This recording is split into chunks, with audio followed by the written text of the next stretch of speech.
কলার পাতা দিয়ে এভাবে তালের পিঠা হয়তো অনেকেই জানে না, তো আমি আজকে আপনাদেরকে দেখাবো কলার পাতা দিয়ে কীভাবে তালের পিঠা বানাতে হয়। এখানে প্রথমে চালের গুঁড়া নিয়ে নিলাম। চালের গুঁড়া নিয়ে এখন আমি এখানে 1 কাপ মতন আটা দিয়ে দিলাম। দিয়ে এখন এখানে দিয়ে দিব নারকেল কোড়ানো। তারপর এখন এখানে দিয়ে দিব পরিমাণ মতো চিনি, স্বাদ মতো লবণ। এখন দিয়ে দিব এখানে তাল। তো তালের রসগুলো দিয়ে ভালোভাবে আটাগুলো মেখে নেব।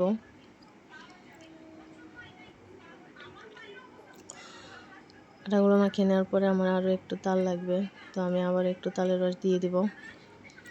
দিয়ে আবারও এখানে পানি দেওয়া যাবে না, তো আবারও এখানে আটাগুলো মেখে নেব। এই তো হয়ে গেছে, ব্যাটারটা একটু ঘন হবে। এখন আমি এখানে কলা পাতা নিয়েছি, ধুয়ে পরিষ্কার করে মুছে নিয়েছি। এখন কলার পাতার উপরে চাপড়ির মতো করে গোলানো আটাগুলো দিয়ে দিতে হবে। দিয়ে এখন এর উপরে আরেকটা পাতা দিয়ে ঢেকে দিতে হবে।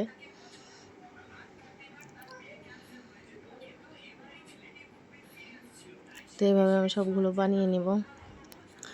এখন এক চুলাতে মিডিয়াম আঁচে তাওয়া বসিয়ে দিয়ে এখন পিঠাগুলো সেঁকে নেব ভালো করে। তো উল্টো পাল্টে দোনো সাইড ভালোভাবে সেঁকে নেব। যখন কলার পাতাগুলো একটু পোড়া পোড়া হয়ে যাবে আর পিঠাটা হয়ে গেলে কলার পাতাটা এমনিই পিঠা থেকে উঠে আসবে। তো এভাবে করে আমি সবগুলো পিঠা ভেজে নেব।